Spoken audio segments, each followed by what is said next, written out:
fellow participants, our visiting guests, adjudicators, timekeepers, and everyone who is attending our sixth challenge for today. Let the competition begin. I now call upon the first speaker from the team that's going for the topic. Unemployment is the main contributor to the breakdown of law and order in PNG. And I'd like to call on David Tamanabai. Please give a big hand.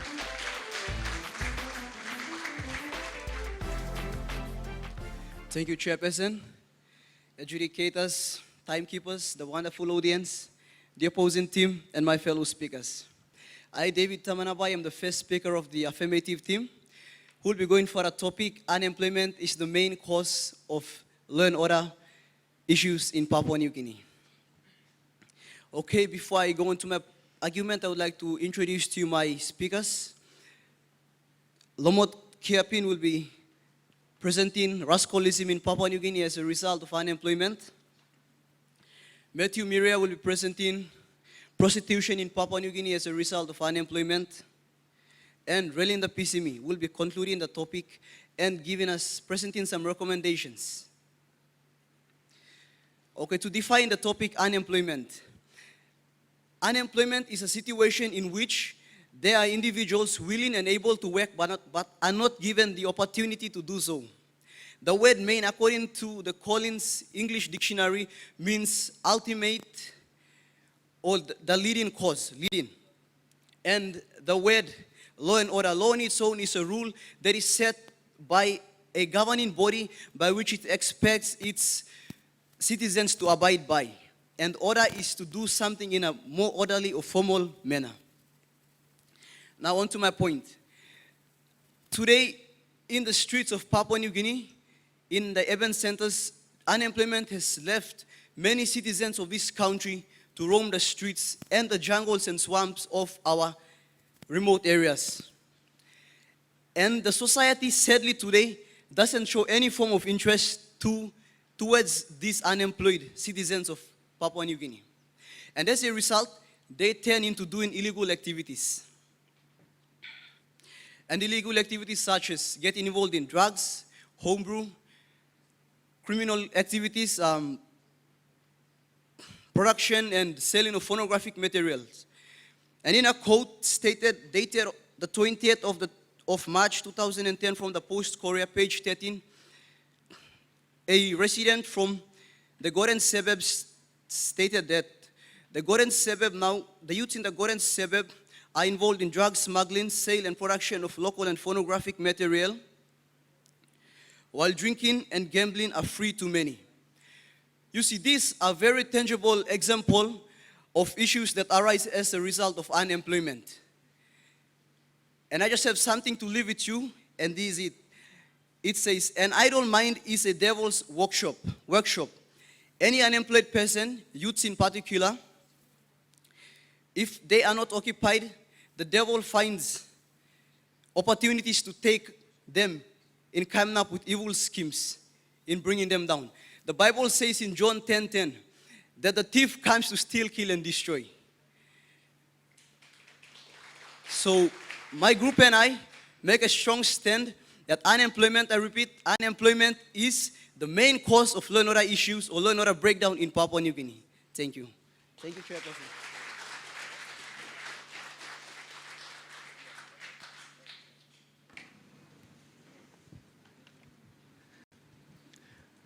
And that's the first speaker from the team that's for, and that's a record-breaking time. Within 5 minutes, he's completed his presentation.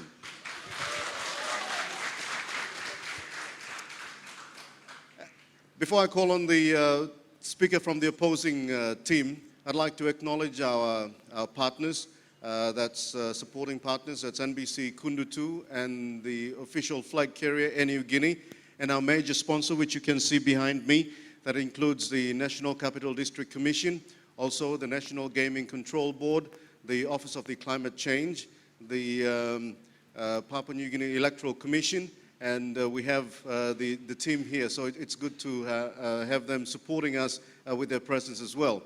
The whole team's coming from the back there. That's from the Electoral Commission. That's good. and also from LNA Construction and from the Ipatas Foundation. They are the ones also supporting this program, Nesh Fund and Brian Bell. So please give a big hand to our sponsors. And from the opposing team, please make welcome Pel Luz, who is going against the topic. Unemployment is the main contributor to the breakdown of law and order in Papua New Guinea, and she doesn't think so. Good morning, ladies and gentlemen, adjudicators, timekeeper, chairperson, and the affirmative team. My name is Pearl Luce, representing Port Moresby International School as the first speaker. I will define and restate the topic at hand. The second speaker, Amelia Mega, will speak on the moral and ethical aspects of law and order. And the third speaker, Jude Kamano, will restate that law and order, unemployment is not the cause to law and order in Papua New Guinea, restating that crime is indiscriminate. The fourth and final speaker, Marcus Blake, will re-emphasize and summarize our team's points, stating that the negative team, strongly believe that unemployment is not the major contributor to law and order problems in Papua New Guinea, because crime is indiscriminate.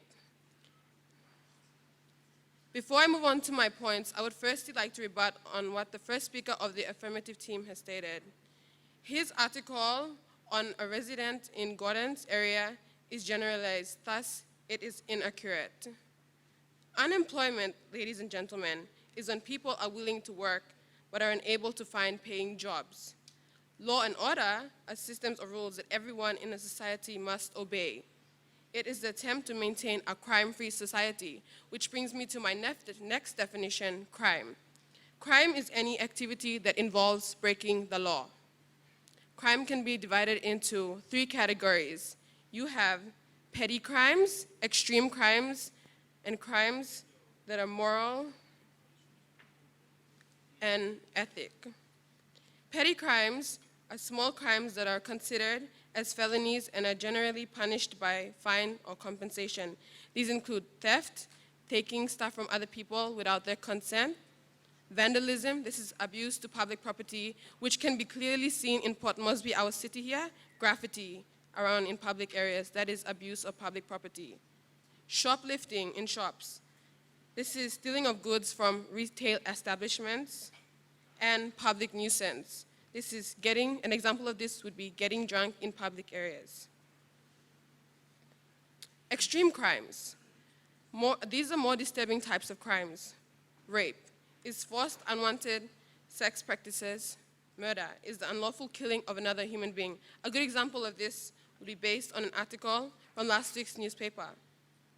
The alleged killing of a foreign businessman in Port Moresby.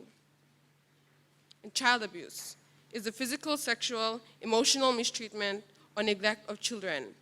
So no matter how big or small the crime is, it is still considered as breaking a law, crime. And of course, there's moral and ethical crimes. Some of the major include sexism. This is the discrimination between gender, male and female. In our society, Papua New Guinea, we see men as leaders, and this mostly affects women in our societies. There is also racism, is a discrimination of human beings based on skin color and people's traits.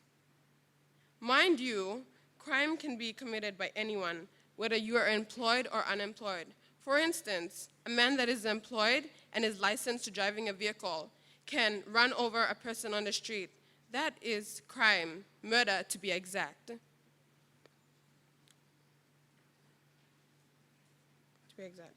And also in another example would be people employed in offices. Now, driven by temptation, they can take, for instance, stationery off another employee's table, like a stapler or pins. This is crime, this is stealing, theft, one of the petty crimes. That is why we, the negative team, strongly believe that law and order problems, strongly believe that unemployment is not the main contributor to law and order problems in Papua New Guinea, because crime is indiscriminate. Thank you. Luce from the opposing, this first speaker from the opposing team. I'd like to call upon now the second speaker, who is from the affirmative team, and that's Lomot Kiapin, to come up for her presentation. Thank you.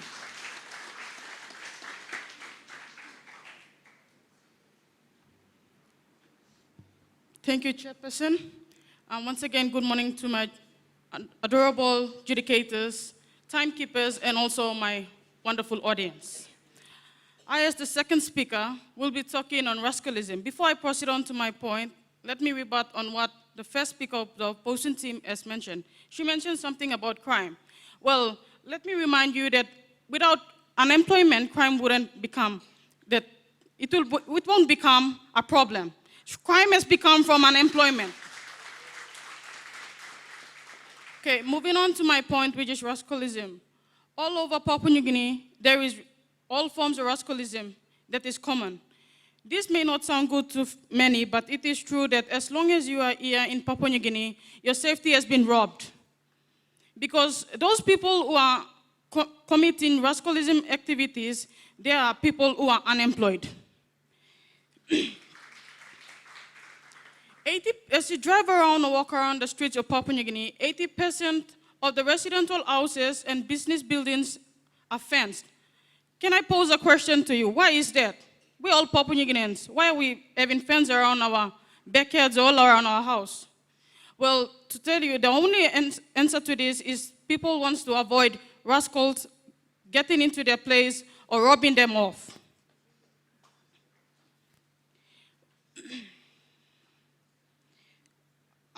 In a quote dated 21st of June, which is today, on the national newspaper, a superintendent, Mr. Anawa, said, the suspects wanted to pull a balloon from a person, but he resisted, prompting them to stab him. You see, these kind of people who commit crime are unemployed because they wanted to make means, they're looking for means and ways to earn a living. They go out resorting in rascalism, causing people ending up being dead. These people who become or join the rascalism, we Papua New Guineans, they call us that our mind is not right, you see? So unemployment, with the increasing rate of population, unemployment, to tell you the truth, unemployment is increasing. And can I ask you a question? How safe are you at all the bus stops that you stand? Why do you always put your balloons in front? Well, the only answer is that you get scared to be pickpocket. And pickpocket can lead to bigger crimes, being like bank robberies. These small things that lead up to big problems. And these problems, stealing is illegal in the constitutional law. So with that, I would like to make a stand, and we firmly and strongly believe that unemployment is the main, and I repeat, it's the main or the greatest contributor to law and order problems. Thank you. Thank you very much, Lomot Kiapin, the second speaker of the affirmative side supporting the topic. Now, the second speaker from the opposing team, Amelia Magio, please.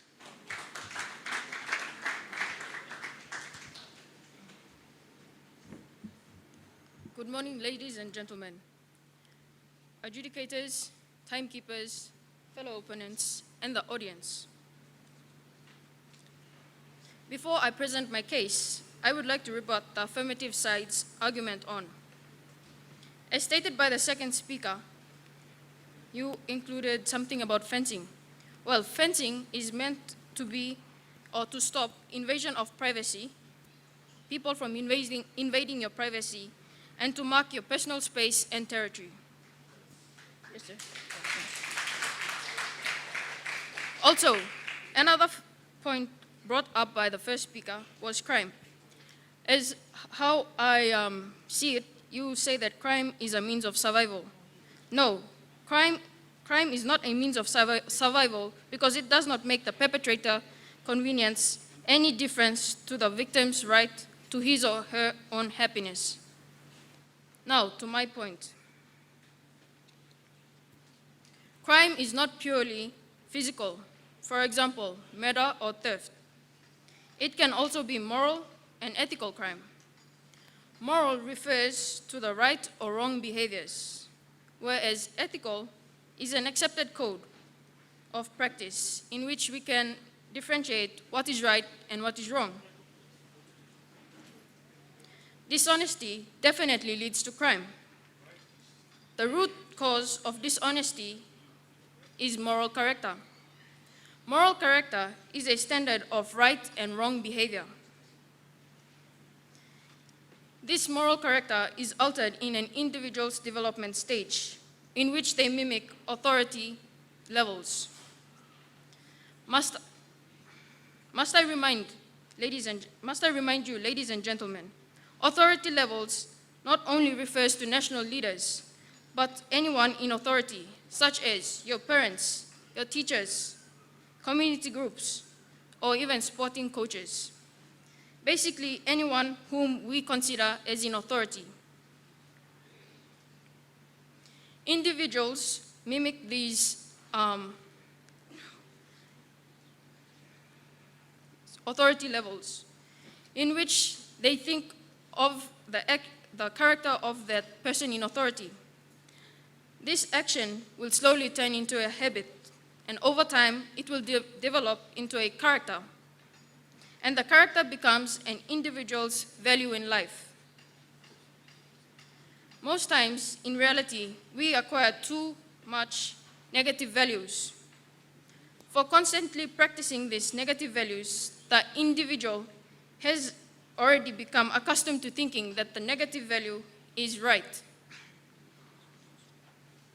An example of this negative value is cheating, stealing, lying, and so on.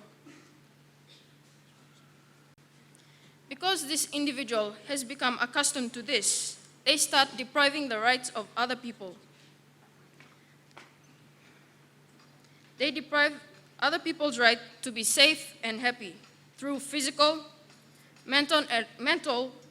moral, and ethical crimes.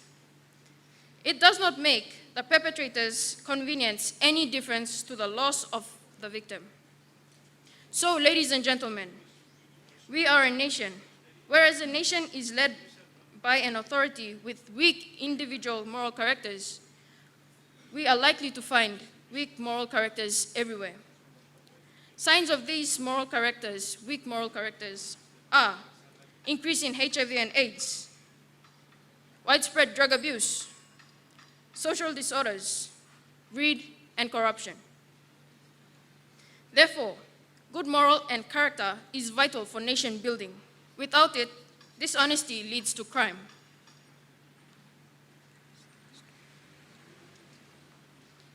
Ladies and gentlemen, we, the negative team, strongly believe that unemployment is not the main contributor to law and order in PNG because of the flaws in dishonesty leads to crime. And as we know it, crime is indiscriminate. Thank you very much. The second speaker from the opposing team, Amelia Mageo. I'd like to call upon now the third speaker from the affirmative side, Matthew Miria. Please, ladies and gentlemen, make you welcome. Thank you, Chairperson. Once again, good morning, adjudicators, timekeepers, the opposition side, and of course, the wonderful-looking audience. Before I go on into my main point, I would like to make a rebut on what the second speaker of the opposing team mentioned. She mentioned something about moral character. Well, people, they know what is right and wrong, but because of the increasing cost of living, people engage themselves into such illegal activities, and that is where the crime, law and order problem is increasing. Now into my point, prostitution. Prostitution is a result of unemployment in our nation. That is breaking the law and also is an ongoing problem faced. As our population rate is increasing each year, so too is the level of unemployment. As you can see, many Papua New Guineans today, especially school leavers and also those who did not attend schools, are desperately seeking opportunities to make money to survive. And that is where prostitution comes in. True prostitution, especially females, our young, beautiful-looking girls, women, and of course, even mothers married, they also see that opportunity. So they engage themselves into such fast-making money business to earn a living. Also upon that, there are other cases that are involved in prostitution, like rape and adultery, even murder. Because those women out there that are engaging into such illegal business, they are not safe. So there's a risk of them being attacked by their clients. In a quote stated on the national newspaper, March 16, 2010, page 3, it stated that 8 women were arrested for involving in sex for money business at a coal logging site. This is a classical example of prostitution that is illegal in our country and is an ongoing problem. And from a spiritual perspective, Papua New Guinea is recognized as a Christian nation, right, audience? And if that is so, then it is against the law, it is against the Christian beliefs, it is against the word of God that prostitution is an illegal, ongoing problem in our nation.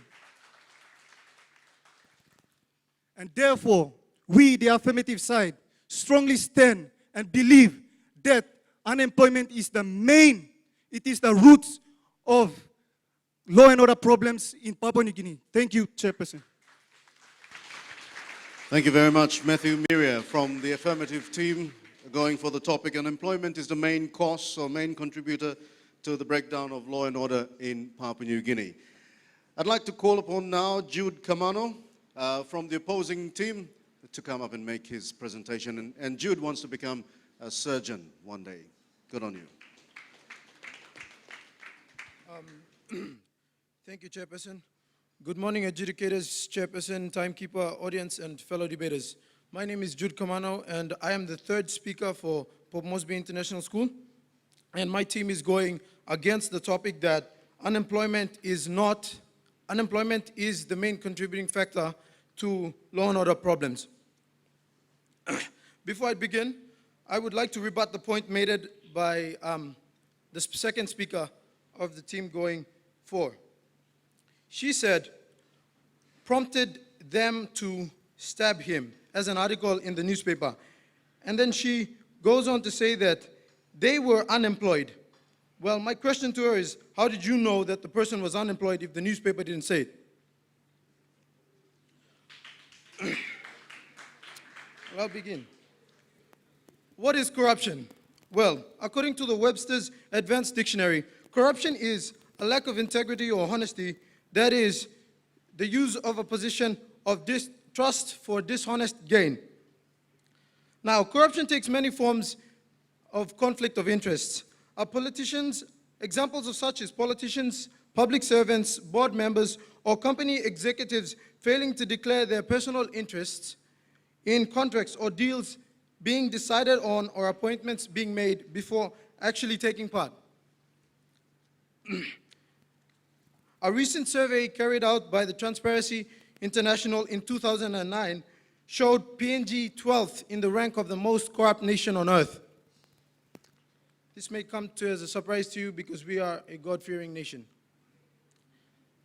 Our CPI, which is an index used to estimate the amount of corruption in a country, is 2.0 to 2.9, which puts us in the worst corrupt nation on earth. Now, examples of corruption in workplace, we see nepotism. An example of nepotism would be what we call one-talk system. Okay, what is one-talk system? Well, one-talk system is when a person employs another person, or can be anything apart from employment. So they employ another person which they have a favor against them, right? Not because they have the skill level to do that specific task, but because they are their friends or they have some emotional or physical connections with them. That is why. That is one-talk system. With the ever increasing in white and blue collar crimes, such as theft or misfund of public funds, we can say that they are obviously employed to do that crime. So the employed commits more crime than the unemployed, thus resulting in our position in the world's most corrupt nations. An example of this is taken from the Post-Courier in 2008. In the 17th of June, the government, due to this, I cannot say out the name, but I'll just, talk about the guy. Due to this, the government official has been removed because of misappropriation of funds. Now, why has he been removed? He has been removed because he has misused that trust, and that is corruption, and that is crime. And is he employed? Yes, of course he's employed. The second example I take is from the National on the 5th of September 2009. Member of the parliament being removed from office because of misappropriation of funds. You all know why. Hence, it is arguably favorable to indicate the judgment that yes, crime is indiscriminate despite whether you have a job or not have a job.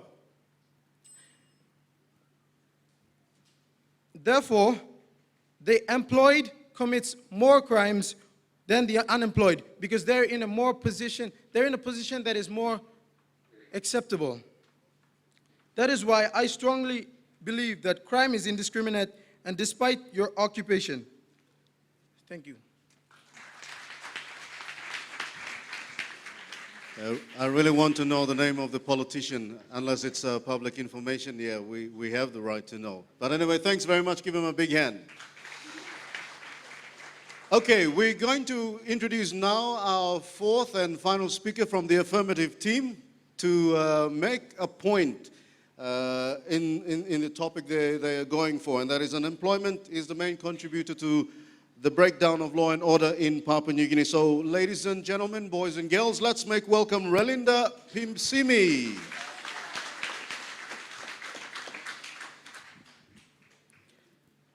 Thank you, Mr. Chairman. Chairperson.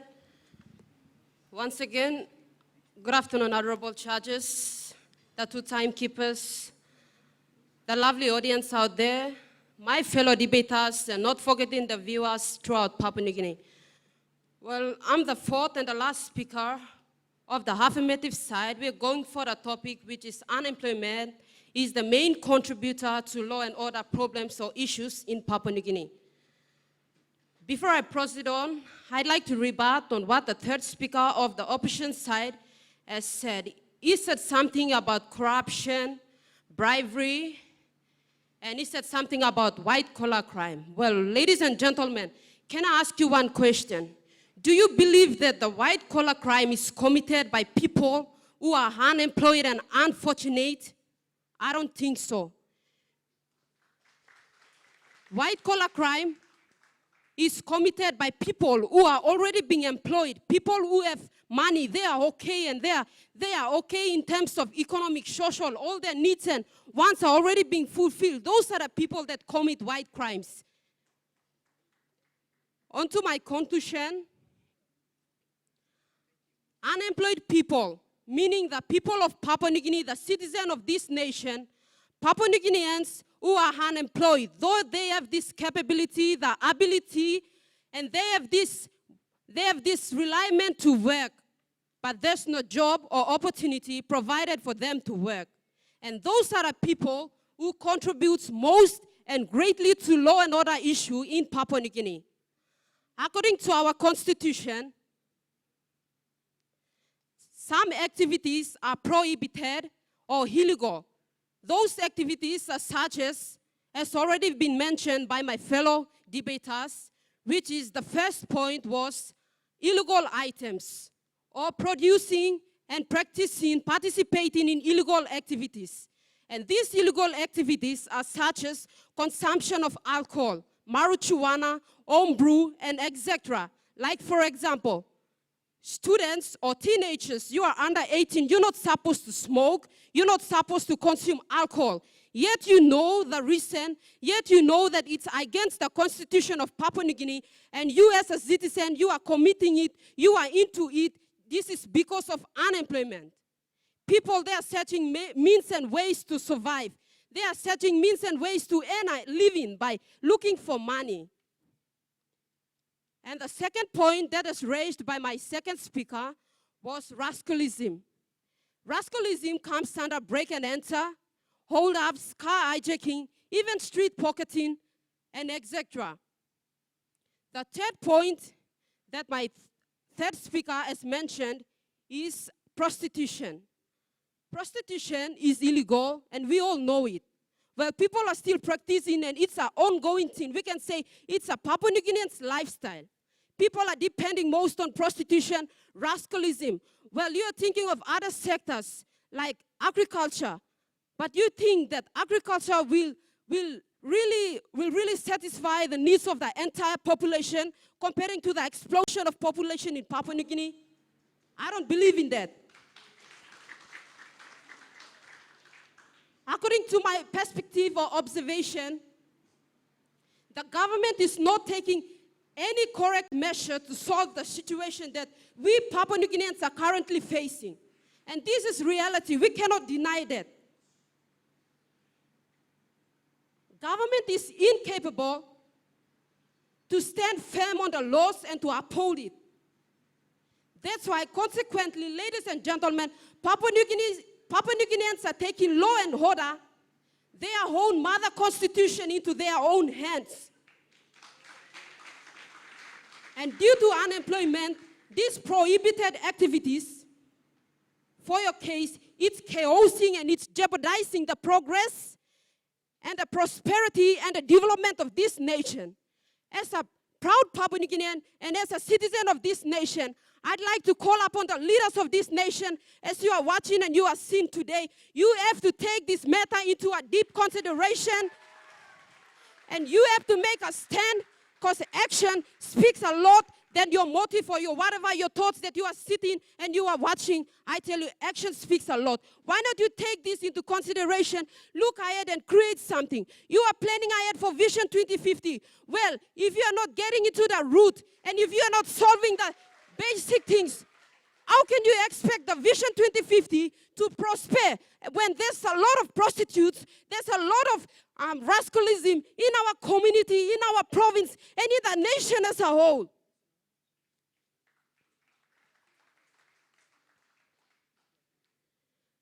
Therefore, we, the affirmative side, has come up with some recommendation that government, you should at least do something to solve these issues. Like, first one, you have to create more job opportunities for the unfortunate ones and the fortunate ones. Like, for example, the uni graduates, they are doing street vending, and yet you are trying to ban the street vending. What are they going to do? Are they going to just misuse and they are going to be useless on the street? I don't believe in that.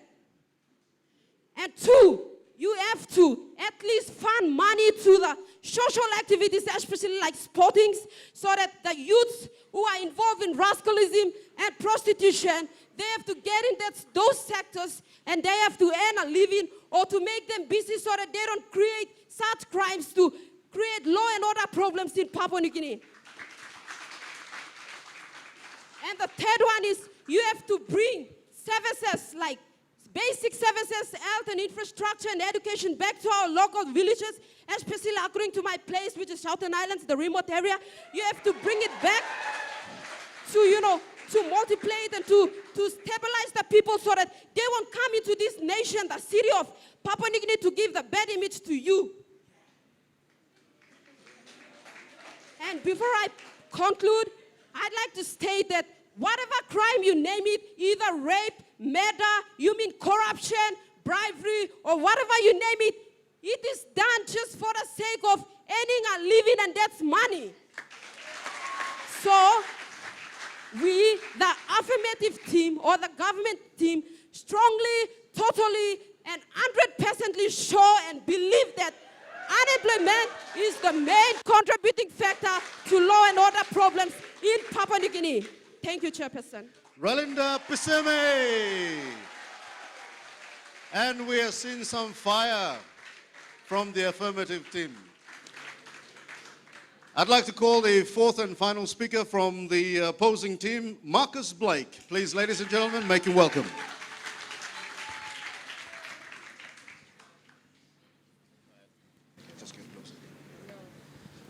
Good morning, everyone. Chairperson, adjudicators, timekeepers. He already mentioned who I am, so I'm not going to do it again. I'm the fourth speaker, and my role will basically be to sum up our debate and convince you all once and for all that unemployment is not the main contributor to law and order problems in Papua New Guinea. Before I start, I would like to rebut on a few points that the affirmative side have made, starting with the second speaker. The second speaker for the affirmative side stated that, and I quote, "Without unemployment, crime wouldn't be a problem."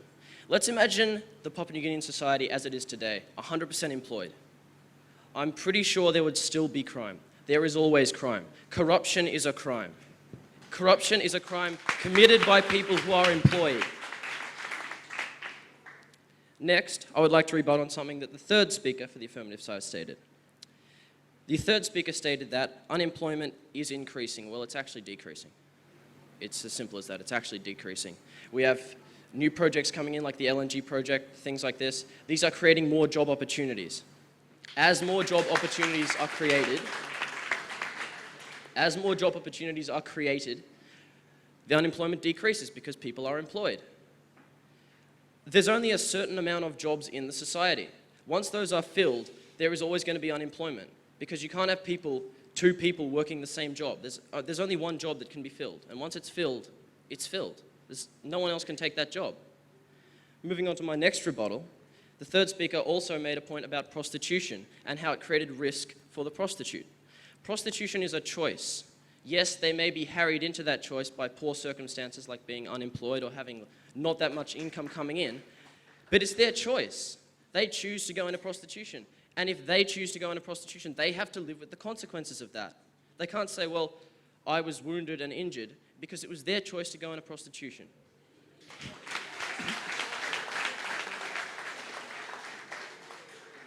Next, I would like to rebut on something that the fourth speaker for the opposition said.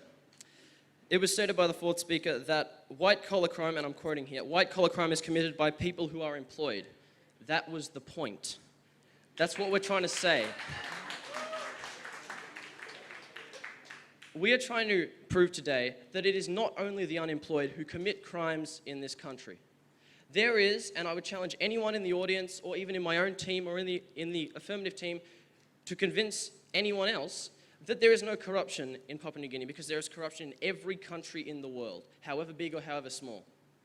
The third speaker, Jude, stated that Papua New Guinea is the 12th most corrupt country in the world. That is a statistic from Transparency International. It's an actual fact. That proves that there is corruption.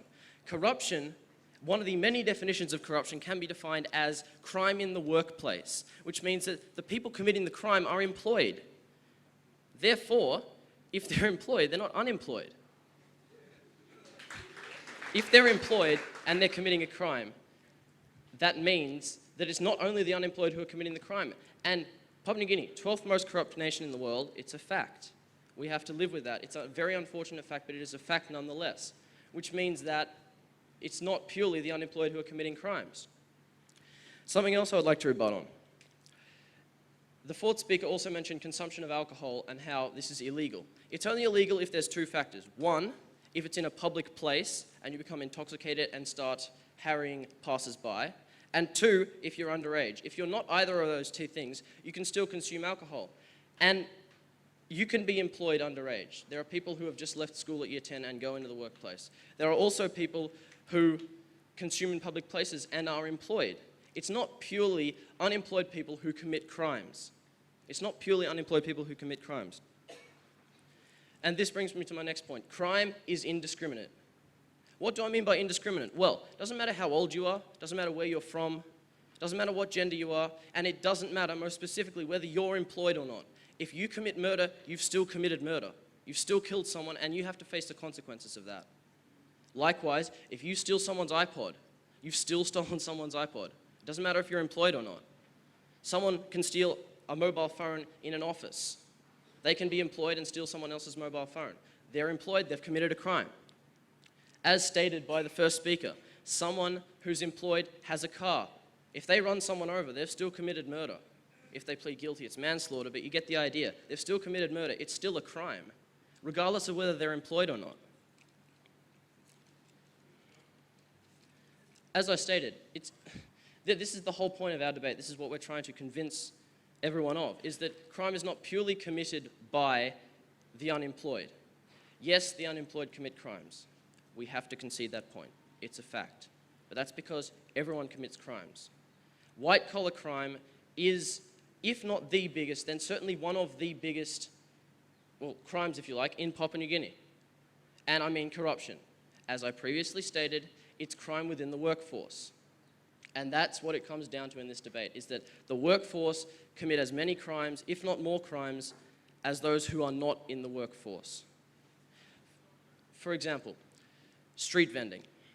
Now, some people in the audience today might consider them to be part of the workforce because they're contributing to the economy. Others may not. But regardless of whether they are or not, they are, well, some of them might be committing a crime. Tax evasion is a crime.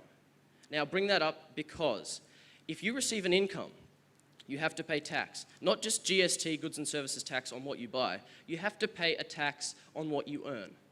There was a very famous example of this, not just in Papua New Guinea, but overseas. Alphonse Capone, or Al Capone, a US gang and drug lord during the US Prohibition in the 1920s. This was when they banned alcohol in the United States. He was a mobster. He committed so many crimes, so many felonies. He murdered, he raped, he killed on an unprecedented scale, and he defied prohibition and dealt alcohol.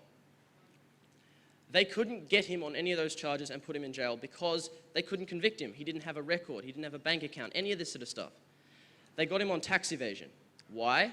Because he wasn't paying an income tax. He was receiving millions of dollars, which at the time was a lot of money, the equivalent of billions today, from all the alcohol he was selling, from all the gangs and mobs he controlled. But he didn't pay an income tax, so they were able to put him away. Now, regardless of whether you think street vendors are employed or unemployed, the fact is, if they don't pay income tax, they're committing a crime. Crime is everywhere. Doesn't matter which society you're in. It does not matter. Specifically in PNG, crime is everywhere. Now, that's purely a fact, especially corruption. It's everywhere. Which brings me on to my next point. What can we do about it? What are the solutions? Well, how can you solve corruption? There's no physical way you can solve corruption. People have to start being honest. It starts at the very grassroots level. People have to start being honest and true to themselves. People have to stand up and say, if someone tries to bribe them, no, I will not take your money. I'm not going to take it. Or if one of your relatives or a friend says, could you please give me this position? You guys need an accountant. I'll be your accountant. I just need some money.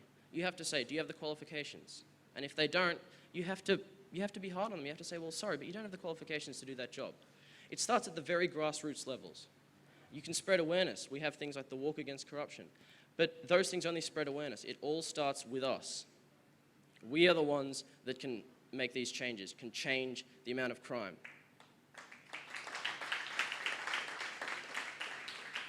Which again brings me to my next point. We are all being educated. That's why we're here. It's a school debate. We're at school. Which means we now have the tools and the necessities to go out and become employed. We will not, hopefully, not by choice anyway, become part of that sect of the population that is unemployed. We will become employed. Which means we then, when we're employed, have to stop corruption and have to stop these kinds of things. Because they're white-collar crimes. They're committed by people who are employed, as stated by the fourth speaker on the affirmative side. They're committed by people who are employed. And because those people are employed, well, that's basically it. They're employed. They're not unemployed. The majority of the crimes are committed by people who are employed. So, solutions and recommendations, honesty. As stated by our third speaker, we have to be honest and true. Our moral character has to be good enough to stand up to the pressures and say, this is wrong. And because of all these things, because of the various things that I've bored you all to death with over the past 10 minutes, my team, the negative team, Port Moresby International School, strongly believe that unemployment is not the main contributor to law and order problems in Papua New Guinea because crime is indiscriminate. Thank you. Wow, everyone was fired up and now everyone is touched. Thank you very much to Marcus Blake, the fourth member of the opposing team from Port Moresby International School.